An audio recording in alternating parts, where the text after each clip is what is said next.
Halo semuanya, kembali lagi di channel Info Magang.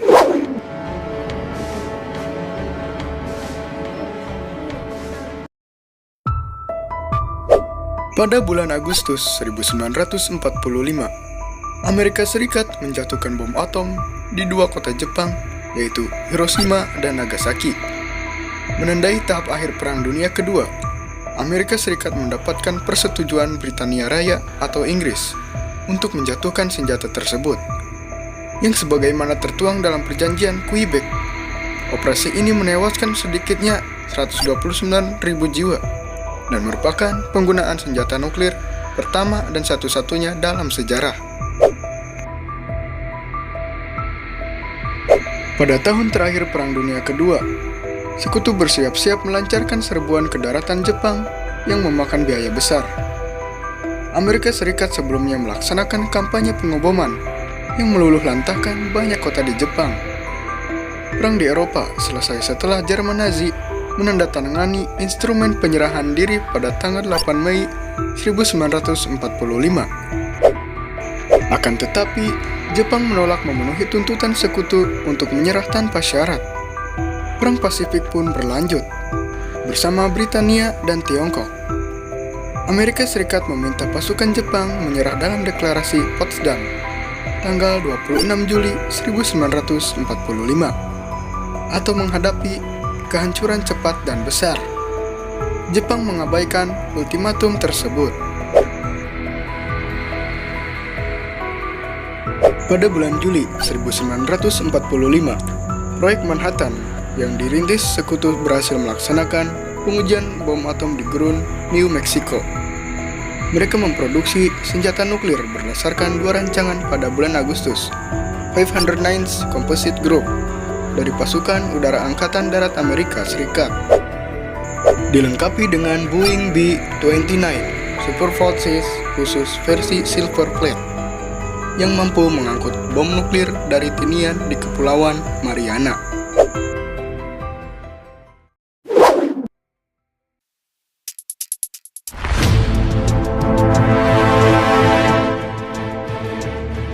Tanggal 6 Agustus, Amerika Serikat menjatuhkan bom atom uranium jenis bedil yang bernama Little Boy di Hiroshima.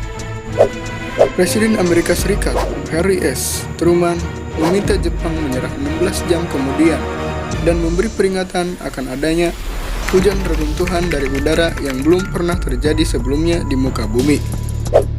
3 hari kemudian, pada tanggal 9 Agustus, Amerika Serikat menjatuhkan bom plutonium jenis implosi yang bernama Fat Man di Nagasaki.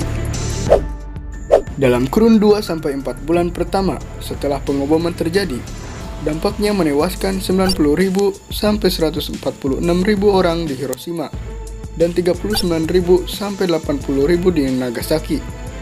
Kurang lebih separuh korban di setiap kota tewas pada hari pertama. Pada bulan-bulan seterusnya, banyak orang yang tewas karena efek luka bakar, penyakit radiasi, dan cedera lain disertai sakit dan kekurangan gizi.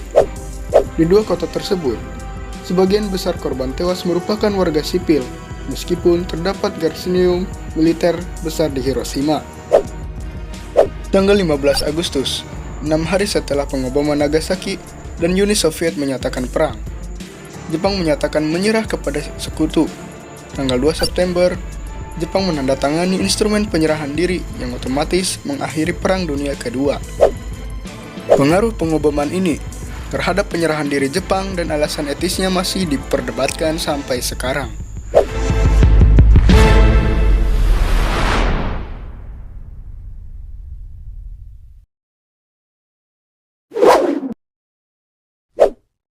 Perdebatan seputar pengeboman.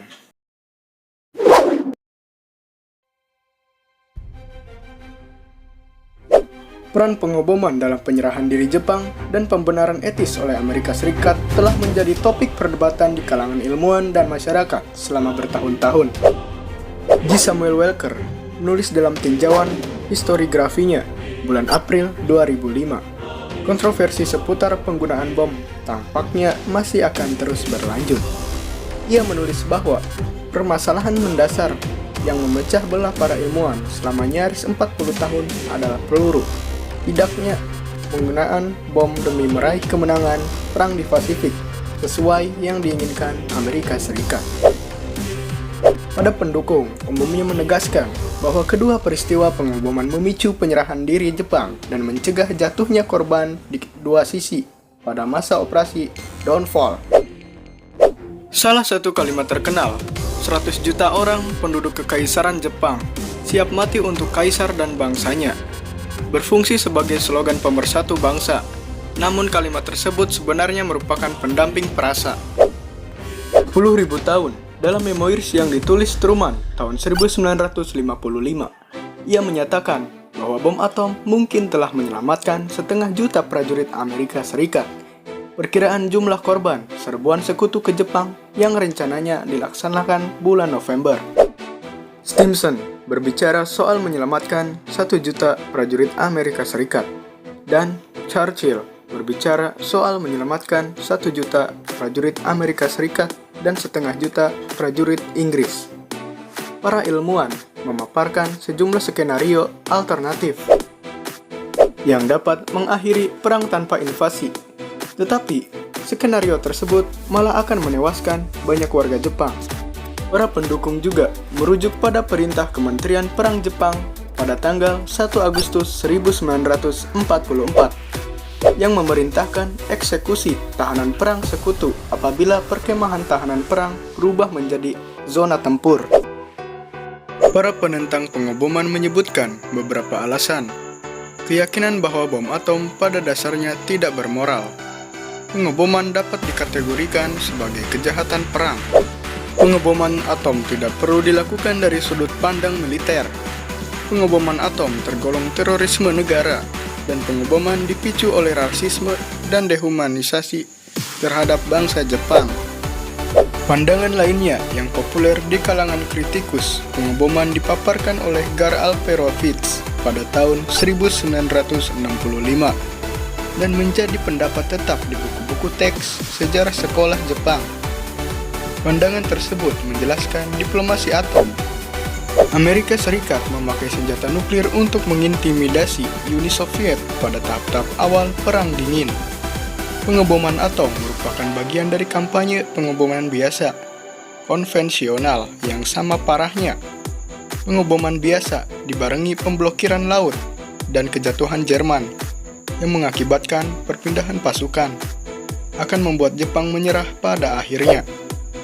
Ketika Amerika Serikat menjatuhkan bom atom di Nagasaki pada tanggal 9 Agustus 1945, Uni Soviet melancarkan serangan kejutan yang melibatkan 1,6 juta tentara melawan tentara kuantum di Manchuria. Menurut sejarawan Jepang, Tsuyoshi Hasegawa, masuknya Soviet ke kancah perang memainkan peran yang lebih besar dalam penyerahan diri Jepang daripada pengeboman atom karena serbuan Soviet memupuskan harapan Jepang untuk mengakhiri perang lewat mediasi Moskwa.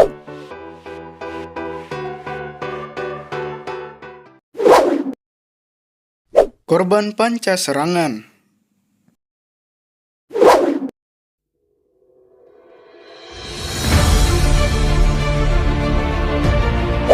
Pada musim semi 1948, Atomic Bomb Casualty Commission atau ABCC didirikan berdasarkan keputusan Presiden Truman kepada National Academy of Sciences National Research Council dengan tujuan melakukan penyelidikan mengenai dampak radiasi terhadap penyintas di Hiroshima dan Nagasaki.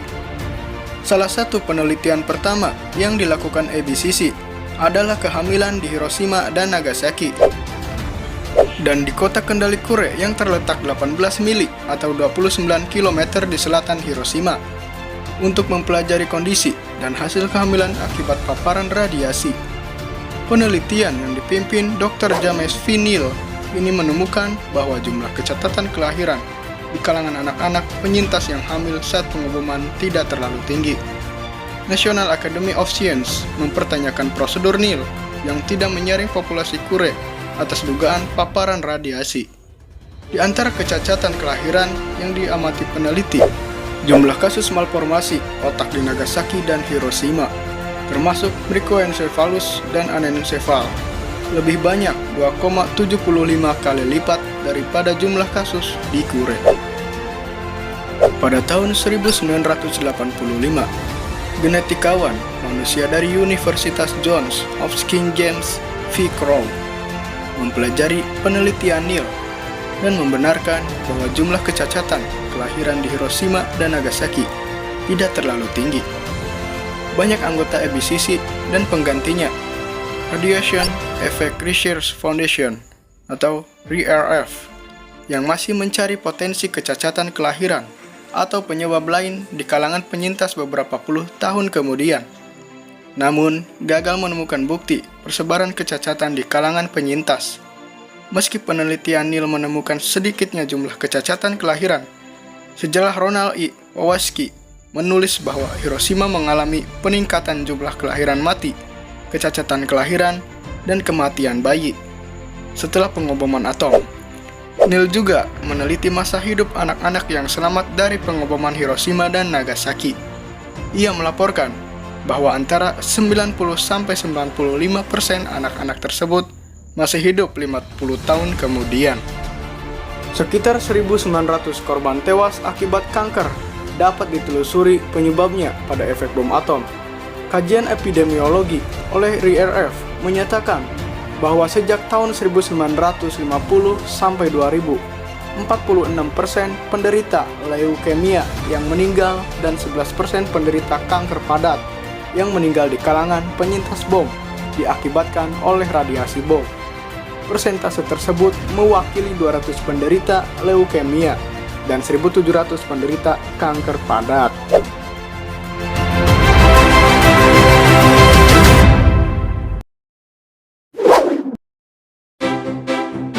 Oke teman-teman, jadi seperti itulah penjelasan singkat tentang pengoboman Nagasaki dan Hiroshima. Dari segi penjelasan perdebatan seputar pengoboman hingga korban pasca serangan. Mohon maaf jika ada kesalahan kata dan kurang akurat tentang informasinya. Saya ucapkan terima kasih sudah menonton.